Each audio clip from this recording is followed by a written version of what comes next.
हरे कृष्णा, राधे राधे, राधा वल्लभ श्री हरिवंश। तो स्वागत है आपका हमारे एक और नए से ब्लॉग में। और आज का जो हमारा ब्लॉग है वो रहने वाला है सुबह से लेकर दोपहर तक की जो हमारी दिनचर्या होती है, ठाकुर जी की जो सेवा होती है वो मतलब उसमें क्या क्या चीज़ें इंक्लूड रहती हैं और किस तरीके से हमारा जो सुबह से दोपहर तक का रूटीन जाता है वो हम आपके साथ शेयर कर रहे हैं। तो वीडियो में लास्ट तक ज़रूर से बने रहिएगा।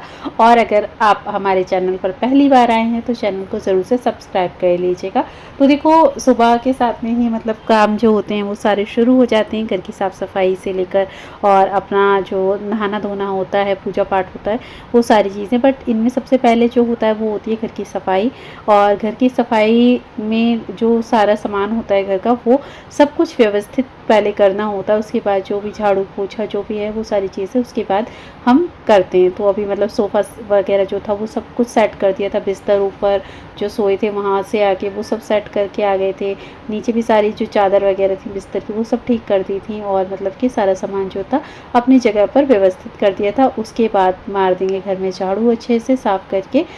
और फिर मम्मी भी मतलब जो मठा रखा हुआ है रात का दही जैसे हम लोग जमा देते हैं दूध का, क्योंकि एक टाइम का दूध तो मतलब चला जाता है ग्राहकों के यहाँ।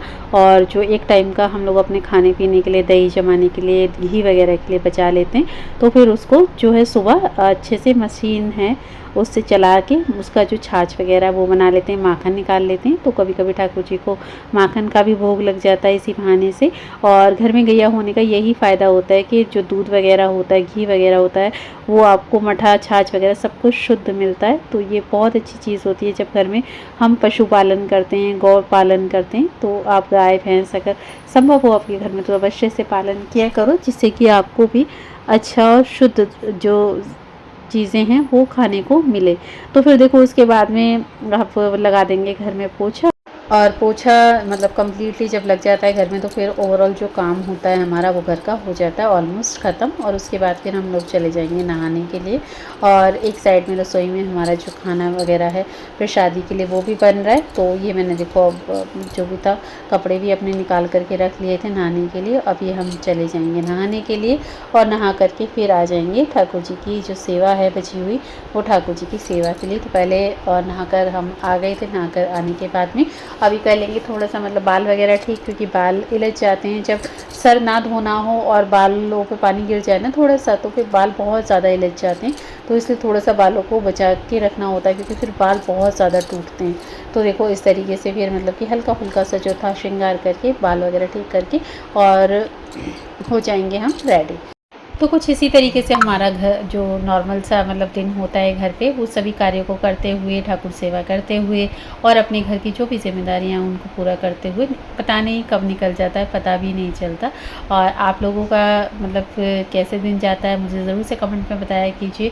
और आपको हमारे ब्लॉग कैसे लगते हैं वो भी ज़रूर से बताया कीजिए। अगर हमारे ब्लॉग से आपको थोड़ा भी कुछ सीखने को मिलता है तो वो भी मुझे ज़रूर से बताया कीजिए। तो ये देखो मैं आ गई थी नीचे मंदिर में। और मंदिर में आने के बाद देखो बेटा जो था मेरा वो सजा रहा था ठाकुर जी का मंदिर और कुंजी की तरह छोटी सी। तो मैंने कहा चलो तुम सजाओ और जब तक मैं अपना जो कार्य है वो कर लेती हूँ। तो वहाँ से मैंने दूध प्रसादी जो था ठाकुर जी का वो उठाया। दूध प्रसादी हटाने के बाद में फिर मतलब जो धूप थी उनको धूप जला करके अभी ठाकुर जी की जो है धूप आरती करेंगे। और धूप आरती अच्छे से कर लेनी चाहिए आपको भी। मतलब कई तरीके से ठाकुर जी की आरती होती है पर हम लोग नहीं ज़्यादा तरीके से कर पाते, क्योंकि जब देखो हम बड़े मंदिरों में जाते हैं ठाकुर जी के तो वहाँ पे ठाकुर जी के कितने सुंदर तरीके से आरती होती है। घंटे घड़ियाल के साथ में धूप आरती होती है, दीप आरती होती है, वस्त्र आरती होती है, शंख आरती होती है। और मतलब बहुत सुंदर तरीके से उनका जो जल होता है वो सभी भक्तों पर छिड़का जाता है शंख में भरकर जो ठाकुर जी की आरती होती है। तो हमें भी कोशिश करनी चाहिए कि हम भी ठाकुर जी की खूब अच्छी अच्छी सुंदर सुंदर सी आरती करें, जितनी ज़्यादा अच्छी संभव हो सके। तो अभी देखो धूप आरती करने के बाद में अभी जो हमारी दीप आरती है दीप आरती भी कर देंगे थोड़ी सी ठाकुर जी की।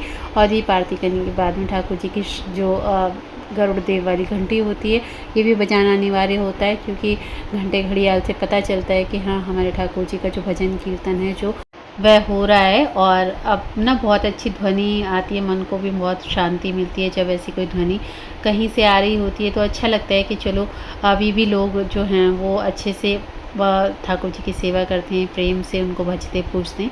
तो फिर देखो उसके बाद में फिर हमने किया अपना नाम जप, और नाम जप के लिए पहले अपने गुरुदेव भगवान को स्मरण किया कीजिए। अगर आप भी नाम जप करते हैं नित्य धाम को स्मरण किया कीजिए, जहाँ भी आपकी आस्था है जिन भी धाम में। और फिर उसके बाद आप अपना गुरु मंत्र वाला जो मंत्र है वो जप सकते हैं, जितने भी माला आपके गुरुदेव ने आपको बताई हूँ उस हिसाब से। तो अभी हम अपना नाम जप कंप्लीट कर लेंगे, और नाम जप करने के बाद ठाकुर जी को खूब प्रेम से प्रणाम करके और फिर हम आ जाएंगे ऊपर मंदिर में। तो फिर देखो कमरे की थोड़ी लाइट हल्की कर देते हैं। तो ब्लॉग आपको कैसा लगा ज़रूर से बताइएगा। राधे राधे।